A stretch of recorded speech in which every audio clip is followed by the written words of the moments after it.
Di awal film, di sebuah pelabuhan Kanegawa, Jepang, seorang pria tua yang saat itu sedang merajut perangkap untuk menangkap ikan. Dia melihat sesuatu yang aneh di mobil putih yang terparkir. Tiba-tiba terlihat percikan api dan tangan seorang wanita di kaca mobil. Dan saat pria tua itu mendekat, tiba-tiba saja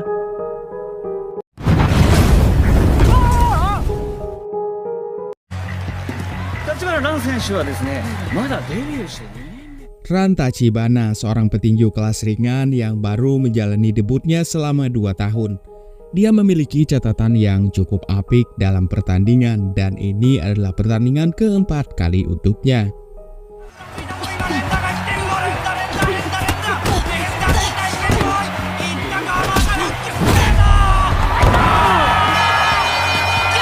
Dengan kemenangan keempat kalinya, Ran mendapat pujian dari seorang direktur MMA dan menawarkan Ran untuk bergabung, tapi ditolak oleh sang manajer bernama Tabata karena ingin Ran berfokus di tinju saja. Ran tinggal di sesana tinju milik Tabata dan Ran juga memiliki seorang adik bernama Yuzuki. Malam itu Ran mengirimi adiknya pesan mengabarkan kalau dia berhasil menang dan masuk ke putaran 8. Setiap harinya Ran berlatih dengan sangat giat agar dia bisa menjadi juara dalam kompetisi itu. Tiba-tiba siang itu Ran mendapat telepon dari pihak kepolisian kalau adiknya telah bundir di sebuah mobil yang meledak di scene awal film tadi.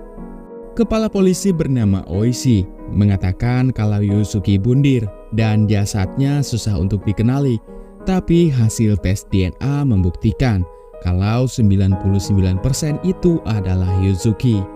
Tapi Ran tidak percaya kalau itu adalah adiknya, karena adiknya memiliki gingsul sementara mayat itu tidak memiliki gigi yang sama seperti Ran tunjukkan di sebuah foto kepada polisi. Tapi Oishi tetap menegaskan kalau kasus itu telah selesai dan ditutup. Tapi Ran tidak terima dan bertekad untuk mencari kebenaran tentang adiknya. Selanjutnya Ran kembali ke rumah bibinya yang selama ini mengasuh mereka. Dia di sana untuk mengambil barang milik adiknya dan tak sengaja dia menemukan sebuah kartu member sebuah klub bernama Junin. Karena penasaran, Ran pun pergi ke klub itu. Di dalam ia bertanya kepada para penjaga tentang adiknya, tapi Ran malah diusir oleh para penjaga tanpa diberikan jawaban. Hingga seorang pria besar bernama Kito menghampiri Ran. Karena Ran yang tetap ngotot untuk menanyakan adiknya, Kito pun akhirnya menghajar Ran hingga pingsan.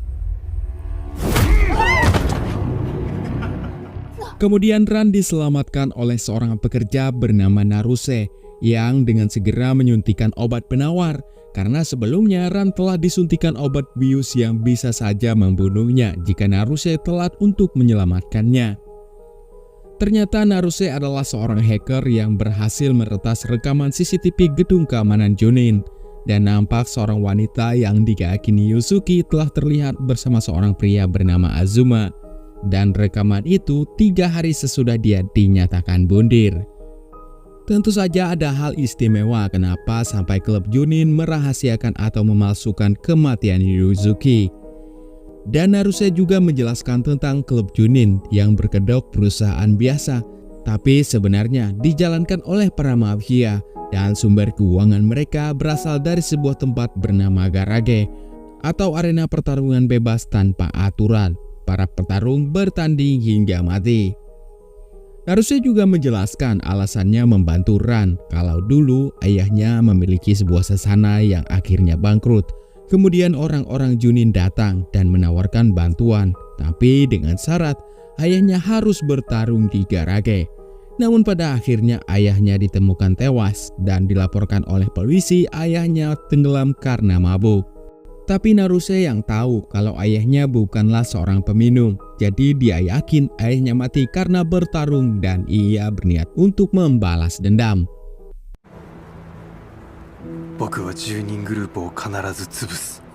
Scene kemudian beralih ke gedung Junin di mana para petinggi sedang melakukan sebuah pertemuan.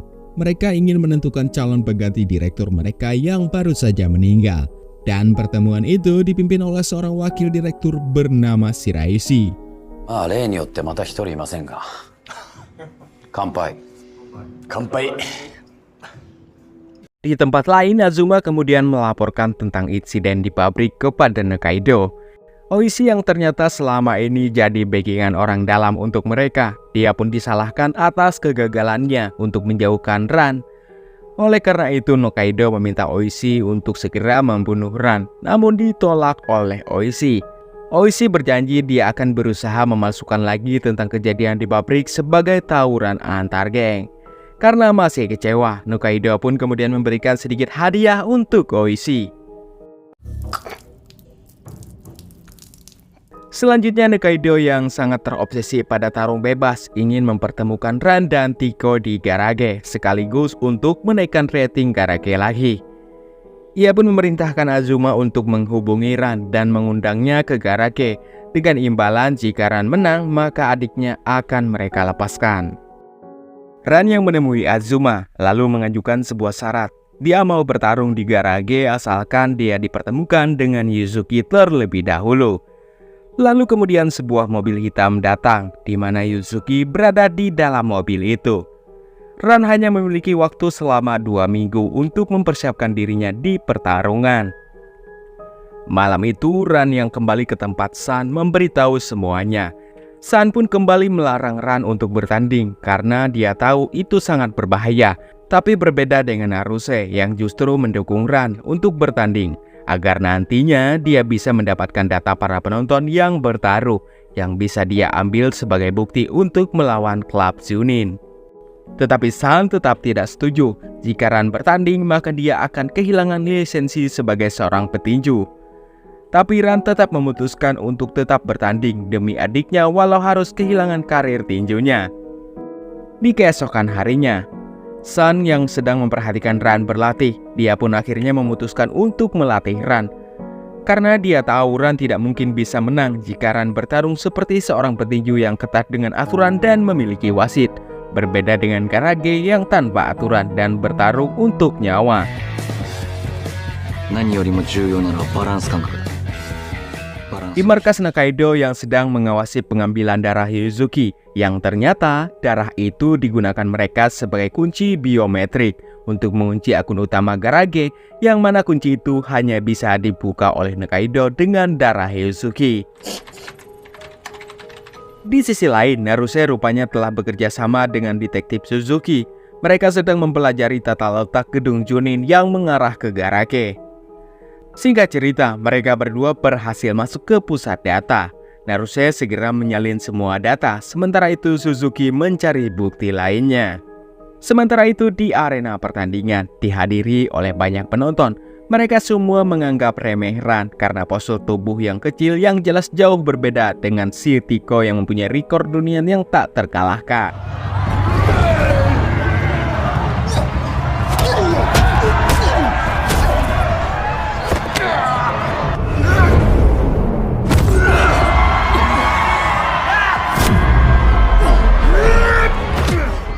Ran yang dalam posisi terkunci dan hampir saja hilang harapan. Tapi San terus menyemangati Ran dan menyarankan untuk menggunakan lututnya.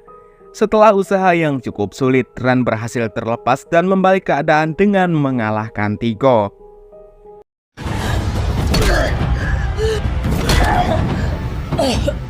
Di sisi lain, Suzuki yang mendapat sebuah harddisk berisi rekaman pertarungan. Namun naas baginya, dia harus tewas di tangan Oishi.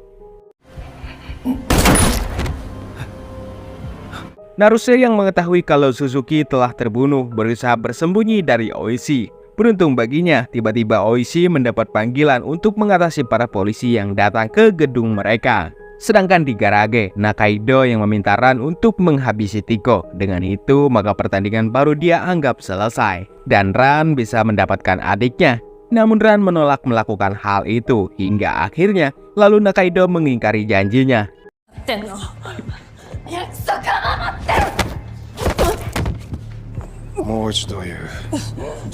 Azuma kemudian diperintahkan untuk menghabisi Ran, dan hal itu mengharuskan Ran, San, dan Naruse berhadapan dengan anak buah Azuma. Beruntung bagi mereka bertiga, mereka pun berhasil melarikan diri dari sana.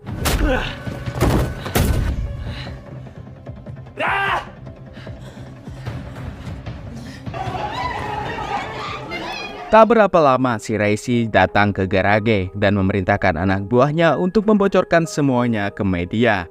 Dan benar saja, di keesokan harinya, kematian Tiko tersebar luas di media. Dan San, Ran, serta Naruse dijadikan sebagai tersangka pembunuhan dan hilangnya detektif Suzuki. Handa yang menyaksikan berita itu lantas terketuk hatinya dan menemui Oishi, memberikan hasil tes forensik yang sebenarnya, lalu meminta Oishi untuk mengakui kesalahan dan menyerahkan diri. Ternyata Oishi yang terlihat sangat kesal segera pergi dan menghubungi Azuma untuk memintanya agar jangan memperburuk keadaan. Hingga seketika seseorang menyinggol Oishi dan melukai tangannya, lalu seketika Oishi rupanya dihabisi oleh anak buah Azuma yang ditugaskan untuk melakukan pembersihan. Shiraishi yang bertemu Nakaido, dia kembali mempertanyakan maksud Nakaido mengunci akun utama garage yang ternyata berisi uang 300 miliar dengan kunci biometrik. Yang mana Shiraishi menyadari kalau Nakaido ingin menguasai semuanya. Nakaido dan Azuma rupanya telah bekerja sama dan mereka pun kemudian menghabisi Shiraishi dan anak buahnya.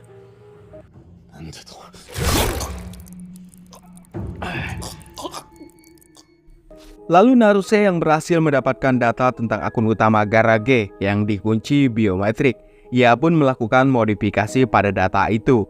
Dan hingga akhirnya Nakaido tidak bisa membuka akunnya dan bisa menjadi senjata mereka untuk membebaskan Yuzuki. Malam harinya Ran yang sudah tidak tahan lagi dengan segala yang terjadi. Dia pun meminta Naruse untuk memberikan lokasi terkini Azuma berada.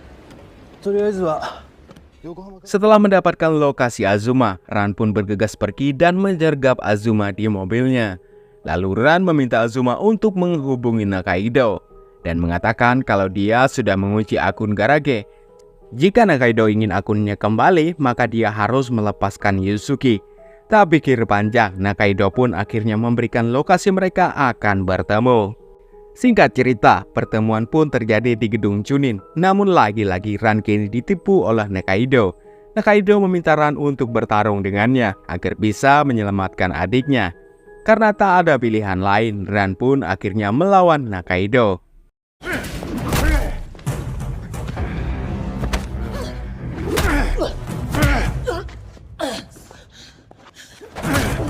Nakaido dengan mudahnya menghajar Ran hingga dia pun akhirnya terkapar. Lalu Nakaido memerintahkan Azuma untuk menghabisi Yuzuki. Namun Yuzuki yang berontak dan akhirnya ini yang terjadi.